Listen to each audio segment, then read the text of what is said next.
We're always told that intelligence is one of the most attractive traits a man can have. So why are some of the most intelligent men the ones who are consistently single? It's not because they can't find a partner, it's because they've done the math. And for many, the equation of modern dating just doesn't add up. Today, we're going to show you their calculations. There's a quiet exodus happening. It's not from a country or a company, but from the dating market itself. Highly intelligent men, the kind of guys who can architect complex systems, solve tricky problems, and build successful careers, are increasingly walking away from modern relationships. And to many, it's a puzzle. This isn't just a hunch. The numbers point to a huge cultural shift. A 2022 Pew Research Center survey revealed a startling statistic. A staggering 63% of men under the age of 30 now identify as single. And what's more telling is that the number of single men actively looking for a partner is dropping. They aren't just single, a growing number are choosing to be. So what's really going on? This isn't a simple case of men being too picky or afraid of commitment. In this video, we're not just talking about dating preferences. We're dissecting the psychological cocktail of crippling overanalysis and a dating culture that feels broken, which is leading intelligent men to quietly quit a game that feels rigged. We're going to explore the 4 core reasons why these men are rationally and consciously choosing solitude over the chaos of modern dating. For many, this isn't a story of failure, it's a story of self-preservation. Alright, let's get into it. First up, the crippling weight of overanalysis. For a highly analytical mind, the brain is the main tool for navigating the world. It builds models, predicts outcomes, and finds efficiencies. This works great when you're designing software, crafting a business strategy, or troubleshooting an engine. But when this powerful analytical machine is pointed at the chaotic, emotional, and often illogical world of human connection, it can backfire spectacularly. This is the curse of the intelligent man. He thinks his way out of relationships before they even start. He suffers from a chronic case of analysis paralysis. A simple interaction, like sending the first message on a dating app, becomes a complex exercise in game theory. He weighs every possible opening line, anticipates potential responses, calculates the probability of success for each, and often concludes that the risk of a misstep outweighs the potential reward. He isn't just trying to say hello, he's trying to solve for X in an equation with 1,000 emotional variables. While he's busy calculating the perfect move the moment passes, the opportunity is lost, not to another guy, but to his own cognitive overhead. This overthinking burrows deep into the dating process. A first date doesn't feel like a chance to connect. It feels like a data-gathering mission. He's not just listening to what she's saying, he's analysing her word choices, her career path, her 5-year plan, and cross-referencing it with his own internal spreadsheet of compatibility metrics. Is she ambitious enough?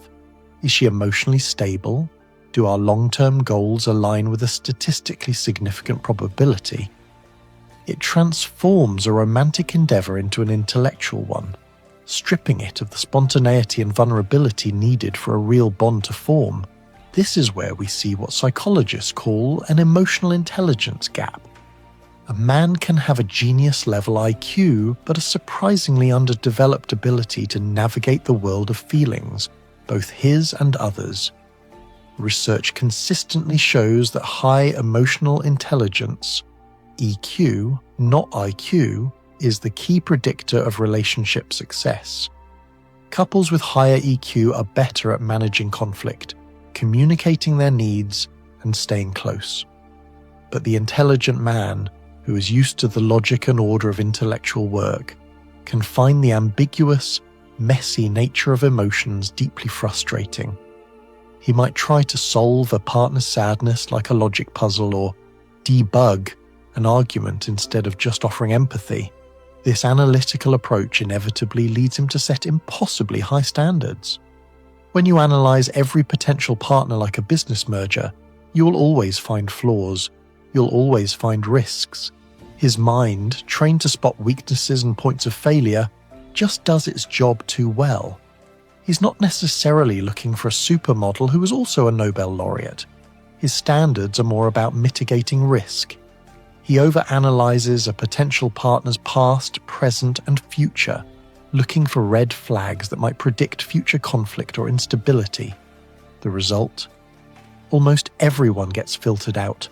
The dating pool shrinks to a puddle. This doesn't come from arrogance, but from a deep desire for efficiency and a fear of making a costly emotional mistake.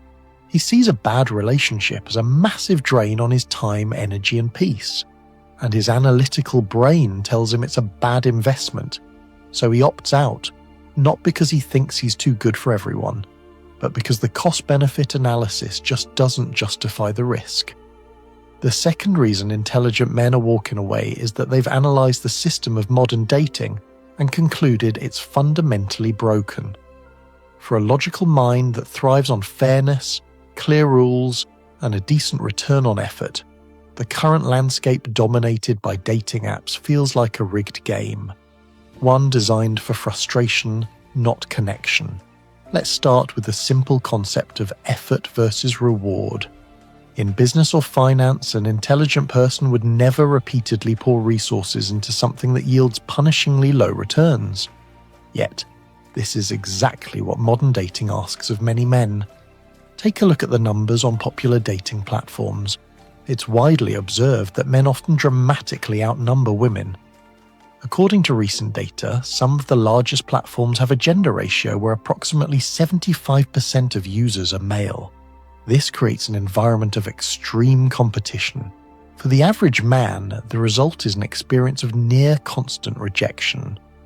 Data suggest a bleak picture where men might send out hundreds of likes just to get a handful of matches, and even fewer actual conversations. According to one analysis, men on Tinder may get a match for every 40 likes they give, while women may get a match for every 2 likes they give. This isn't a level playing field. It's a system where the vast majority of male users are competing for the attention of a small fraction of female users who are in turn overwhelmed with options. An intelligent man looks at this system and doesn't just feel rejected. He sees a deeply inefficient and flawed marketplace. The effort-to-reward ratio is terrible. Why spend hours a week swiping, crafting messages, and facing a 98% failure rate when that same time and energy could be put into his career, his health, or learning a skill that provides a guaranteed return? On top of that, the very design of these apps can feel predatory to an analytical mind. Features like match throttling, where an algorithm might limit your visibility unless you pay for premium services, turn the search for human connection into a pay-to-play scheme. The system doesn't seem designed to help you find a partner and leave. It feels designed to keep you single, frustrated, and paying for boosts just to get better odds. It's a business model that capitalizes on loneliness, and an intelligent man sees right through it. He recognizes the architecture of a slot machine, built to give just enough intermittent reinforcement to keep you pulling the lever, but never enough to let you truly win. He diagnoses the system as a time and emotional energy sink and makes the logical decision to get out. Beyond the mechanics, the culture of dating apps is a minefield of irrational behavior that drives a logical person nuts. Ghosting, flaky communication, conversations that just die for no reason. These are the hallmarks of modern dating. To a person who values directness and efficiency, this is maddening. Why would someone show interest, start a conversation, and then just vanish? Why make plans only to cancel at the last minute? From a logical standpoint, it's a complete waste of everyone's time. It's an environment where words feel cheap and commitments are disposable. This constant exposure to flakiness isn't just emotionally draining. It reinforces his conclusion that the system isn't filled with serious, respectful people. He doesn't see this as just how dating is. He He sees it as evidence of a broken social contract, and he refuses to play a game where the other players don't seem to be following any clear rules of respect. The third, and maybe the most powerful, reason intelligent men are rejecting modern relationships is what you could call the peace premium. This is the incredibly high value they place on their own peace of mind, serenity, and mental order. For a man who has spent years building a stable, controlled, and fulfilling life on his own, a relationship is not a necessity. It's an add-on. And for him to choose it, it absolutely must be a net positive to his well-being. It has to add more peace than it takes away. Think about the life of a focused, intelligent man. He's likely put immense effort into building his world. He has his career, his projects, his hobbies, and his routines. His life is an ecosystem he has carefully curated for stability and growth. He gets deep satisfaction from his work, from solving problems, and from his personal freedom. For him, solitude isn't a punishment, it's a resource. It's the quiet space where he can think, create, and recharge. His default state is one of peace. From this viewpoint, a relationship is a huge potential disruption. It introduces a powerful, unpredictable variable into a finely tuned system. It brings another person's emotions, needs, and potential chaos right into his sanctuary. Because of this, his evaluation of a potential partner is done through a lens of extreme risk aversion. He's not just asking, "Do I like this person?" He's asking, "Will this person add to my peace? Or will they become a source of drama, conflict, and emotional static?" This is why his tolerance for what he sees as unnecessary drama is almost zero. The kind of circular arguments, emotional outbursts, and passive aggressiveness that many people accept as a normal part of relationships are, to him, a fatal bug in the system. He sees it as a catastrophic drain on his most valuable resources, his mental energy and his time. He's done the math and concluded that the joy of companionship is not worth the price of constant emotional turmoil. Being alone is peaceful. A bad relationship is a vortex of chaos. The choice between the two is simple. He would rather be lonely in his peace than miserable in a partnership.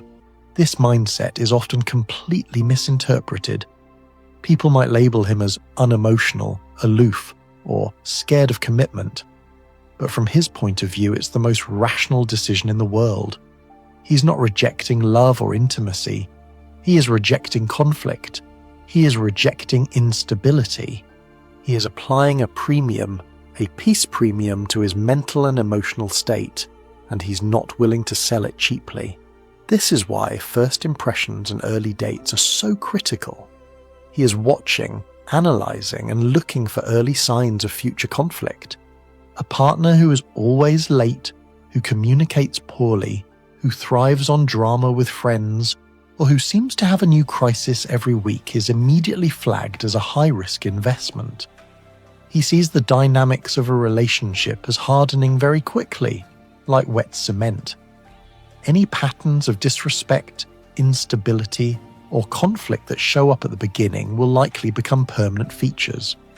His over-analysis, which we talked about earlier, goes into overdrive here, searching for any sign that his peace is under threat. And if he finds it, he will walk away without a second thought, not out of malice, but out of a deep logical instinct for self-preservation. If you've ever chosen a quiet night alone over a potentially dramatic date, drop by Choose Peace in the comments below. Let's see how many of us value our serenity. The fourth reason is the rejection of unwritten and often contradictory social scripts. An analytical mind thrives on clarity, consistency, and predictable systems. Modern dating, however, often runs on a set of ambiguous, rapidly changing, and sometimes hypocritical rules that can feel like trying to solve an equation where the variables are constantly changing.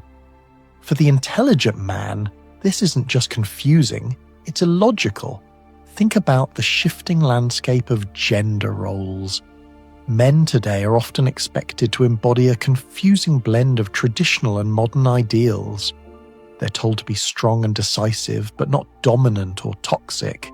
They're encouraged to be emotionally vulnerable and open, but they also risk being seen as weak or less attractive if that vulnerability is perceived as neediness.